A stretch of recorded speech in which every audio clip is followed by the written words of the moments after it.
This is the Voice for Real Estate podcast. Whether you're buying a home, building a home, or designing a home, you'll meet the local experts who can provide all the information you need in every episode of Voice for Real Estate. And be sure to subscribe, share, and comment so you don't miss a single episode of Voice for Real Estate. Okay, here we are again today on Voice for Real Estate. All we're doing is having a conversation about coastal Carolina real estate. And I'm so honored to have today Kevin. Pronounce your last name, Jayroe. Is that right, Kevin? Well, everyone calls me Jayroe, but it's Jayroe. Jayroe. Okay, cool. Yeah, cool. Jayroe, like Al Jarreau. Yeah. There you go. There you go.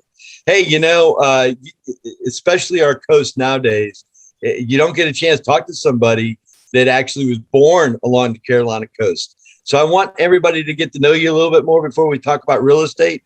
So what's your lineage look like? How many generations have you been here, and were you actually born and raised?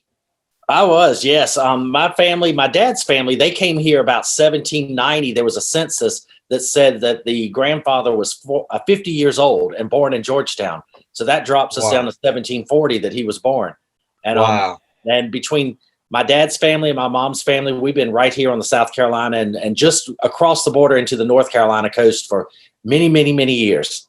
You know, Kevin, now this is an old survey, but one of the surveys from the Association of Realtors was right next to honesty and integrity was knowledge of the area. People, they want to know somebody that knows the area. And certainly if you were born and raised here, you know this area, don't you? Oh, yeah. My first few years in real estate, I never knew the address of the property. They'd say, I want to see 624 Front Street. And I'd say, oh, you mean Miss Dalzell's house or Miss Thompson's house? That's how we are here in Georgetown. I never knew the address. That's crazy. That's cool. Do you have any brothers and sisters? I do. I have 3 older brothers. They all live here in the area also, live and work here. And we're all right here. That's great.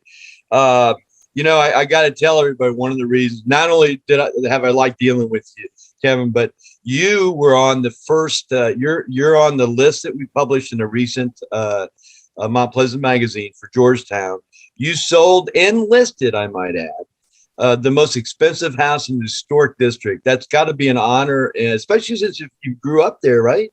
It was a real honor to be asked to list the house. And during the process, I found out that the family that sold it, my family, and then we were doing business in 1920. So here we are 100 years apart, all of us, our families still intermingling and working together.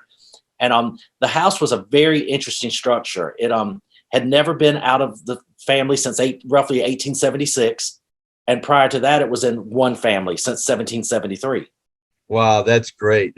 And who bought it? Did somebody local buy it, Kevin? Actually, one of the descendants of the original builder purchased it. So we went from one family to another family in 1876, and now back to the original family line. Kevin, everybody talks about how explosive the Carolina coast is in growth, but stories like this, man, really show you how small we really are. You know what I mean? You wouldn't believe it. I mean, anywhere we go, I can honestly say that it doesn't matter where I go, there's a connection back to Georgetown, South Carolina. That's great. So let me ask you something. What's the biggest change that you've seen in real estate over the last 12 months? In your mind, what's the biggest change? The biggest change that I've seen is, there for a while, everyone, the biggest thing they were looking for was a home office. It didn't mean you just had to have that space for a school or an office or what. But I think really the biggest change in our area is I'm seeing more people come back home to Georgetown again. We're getting a lot of folks that moved away or kids that went off to school and started a career somewhere else that now can work from home, and they've come back. And all of a sudden we've got sort of an old lineage of people back in town again that grew up here. Be part of the conversation surrounding Mount Pleasant. Sponsor the Mount Pleasant Magazine podcast. Podcast marketing is the new, powerful way to brand your business and reach your customers. For more information, visit carolinapodcasts.com or call 843-345-7012. You're listening to the Voice for Real Estate podcast, a conversation about coastal Carolina real estate. That's because of the love of our coast, don't you think? It is. It is. There was an estimate I heard last week that between, let's see, Jacksonville, Florida, and Wilmington, that we're expecting something like 20 million people in the next 5 years to start moving towards the coast. Other than people migrating back here that were from here, the younger people, where are some of the buyers coming from that you've seen? They're coming from the upstate of South Carolina, North Carolina, further up up into Pennsylvania, in that area. A lot of folks from New Jersey. I've seen Connecticut coming into town a lot lately. There's Georgetown. Georgetown's such a unique space in the fact that we have 5 rivers. So we have a lot of waterfront communities. Kevin, I don't think people know that. I don't think they're aware of all the waterfront property around Georgetown.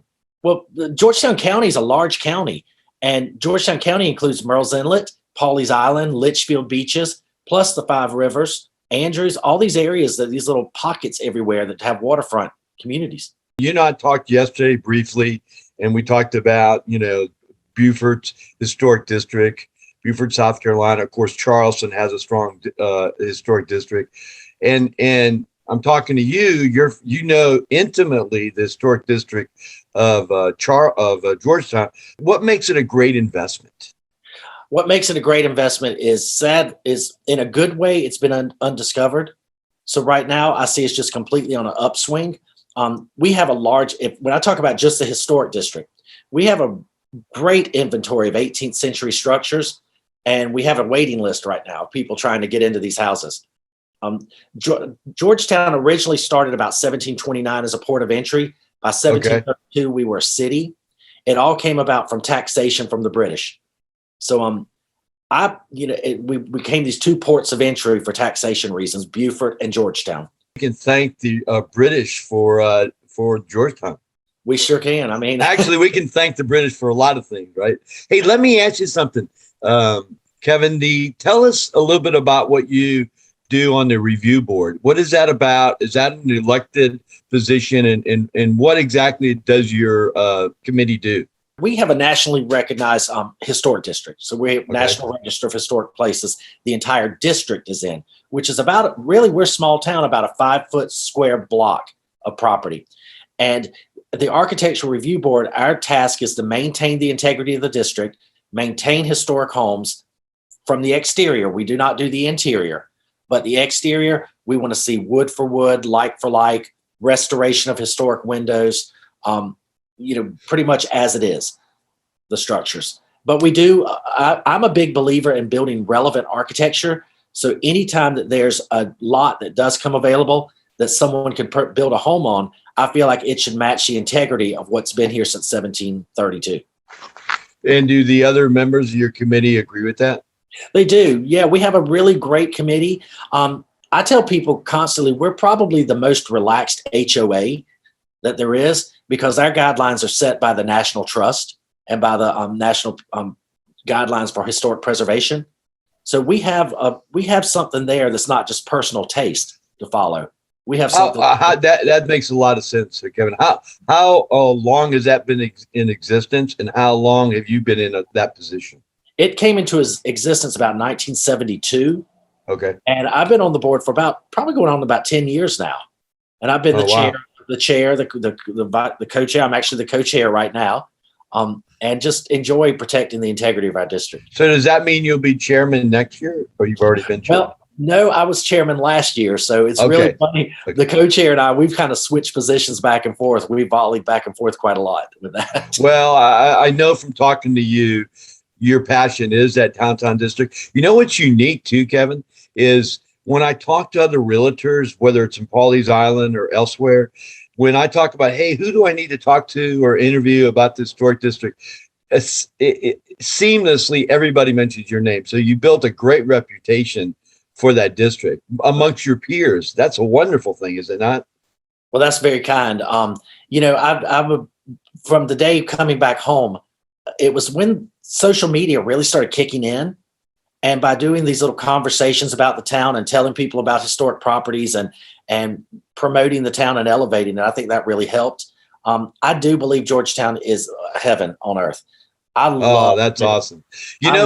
Kevin, do you remember how we first got together? You emailed me. You were inquiring about $1 million homes. Remember that? That's right. That's right. Yeah. That's cool. What could you say through your eyes is the common thread of the historic homes along the coast, meaning Beaufort, Charleston, and Georgetown? Is there a common thread there that you see? I think you really see, with current owners, you see pride in place. You see people that, when you take on a historic home, you take on a lot of responsibility. You never owned this home. You were just a steward of this home for a time. Oh, wow. You're the caregiver of this property.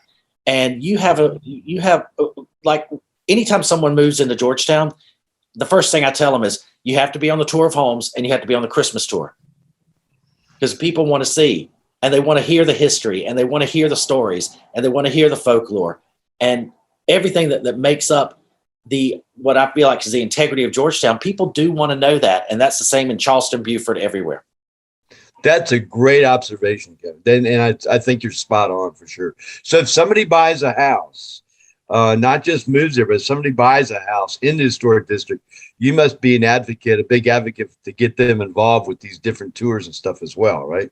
We are. We want to make sure that they love it as much as we do, because that's what's interesting about a historic district. You always find people in the community that do not live in the district, but love the properties. Right. They admire the properties and they love the stories and they love everything about them. When you move to an area, no matter where it is in the United States, let's just pick Mount Pleasant, because that's close to you. The old village obviously is the old village, but what happens is a preferred area expands in the eyes of the realtor because it allows the realtor to have some sizzle and things like that when people are, well, this is in the old village, when it really isn't in the defined. Is that true in Georgetown? Like, has Georgetown's boundaries for the old historic district expanded a bit? We're working on that. We have some sections that are a little bit have not historically had as much attention put on them, but now we're working like the ARB, the Architectural Review Board. We want to work surrounding neighborhoods to show them the benefits of being part of an Architectural Review Board district. The things that can help uplift the communities and really restore them and make them even better than they are now. Tell us what's happening, because your town and possibly your committee actually has really worked hard on the waterfront there. The River Street. Do you guys call it River Street? No, we're Front Street. Yeah, Front Street. Yeah.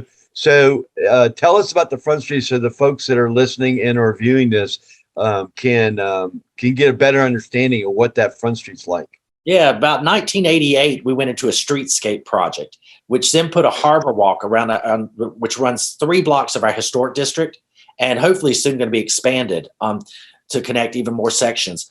The harbor walk then opened up the backs of buildings as a front of a building, if that makes sense. So here you've got a walkway across the water now, and now we've got restaurants that are opening, that are doing the garage doors on the back and opening up the restaurants, so everything's open air. We have a lot of just cleanup of the back that's happened in the past few years. This made us that gives us not only the street side to walk on, but also the waterfront side. The marina that borders the Front Street basically is an awesome place. Oh yeah. We've got some beautiful marinas and places to keep a boat. We got the dry stack down here, and we've got lots of public docks to bring people in to let them. What you're talking about, the government there, the town council made it so the buildings there are basically, like you said, facades. Correct. And then, right. And that's what happened in Charleston when Joe Riley was here along the streets leading up to the Omni and stuff. Mm-hmm. They wanted to build it was called Charleston Place, I guess. Yep, that's right. He condemned some of those buildings. Did you guys have to condemn any buildings? There are times where buildings have to come down, but we try to put back as close to what was there or something that fits the integrity. Right. We are preparing soon to break ground on a new hotel ourselves on Front Street. It's going to. Yes, I hope to interview some of the developers of that. I think it's a building that was owned by the Post and Courier, and I believe the Post and Courier has an interest in that development. It's going to be awesome. What's the name of it going to be? Do you remember? It's going to be called the George. It's really neat because it's right across the street from the house that we originally were discussing, the Mary Mann house. And it picks up some of the details of the Merry Man. I look forward to interviewing some of the developers. You probably know Christy, don't you, from Lachka? I do. I know Christy. I know Harvey, who was actually with Coastal Structures, that's involved with that. They many of those folks are at my house often for parties and see them. It's going to be, Kevin. It's really going to enhance River Street big time. It is Front Street. Front Street. Sorry, Front Street. So I do the top 10 homes sold now. I picked up Debadoo, Pauley's for Mount Pleasant magazine, obviously. Debadoo, Pauley's in Georgetown now. So every issue, for the most part, we'll be doing some of it. So in our Beautiful Homes edition, which will be the first quarter of next year, is it likely that you might be on that list more than once? Possibly. There's a couple of things preparing to close in the next few weeks. That's great. That's great. It's so much fun for me as a business owner to talk to other people that are because I'm so passionate about my magazine. Yeah. It's to talk to other people that are passionate about what they do. But I don't want to leave here without talking about your mom a little bit. Okay. Oh, yeah. Because you have deep roots here. I know you talking about your mom was just on it, but tell us about, I was intrigued by the business she started. Do you mind describing that just a little bit? Yeah, years ago, my mom was working for Captain Sandy Vermont, who had a trolley tour here in Georgetown, and she decided to purchase it, and she took it over. And we now have a number of guides that work for us, and we give hourly tours of the historic district in the city. And that's the best way that I find for people to come. If I have someone coming to see a house and they don't know Georgetown, I make sure they get on the trolley tour. Do you give them a comp trolley tour? Because I do. I say, you know what? If you're about to spend the money, we're going to give you 2 tickets for free. There you go. I've totally enjoyed our encounters over the last couple of months talking to you, Kevin, and you are a great voice for Georgetown. Not only for real estate, but just Georgetown's lifestyle. So I appreciate you spending time with us here on Voice for Real Estate, which is basically just a conversation about coastal Carolina real estate. Thank you very much, Kevin. You're welcome. Come sit on the porch with us sometime. I'll get everyone over. I'll be happy to do that. Have a good day, man. You too. Thank you so much. Thanks for watching Voice for Real Estate, where you meet local experts who provide timely information in every episode. Be sure to subscribe, share, and comment. Find Voice for Real Estate online at voiceforrealestate.com.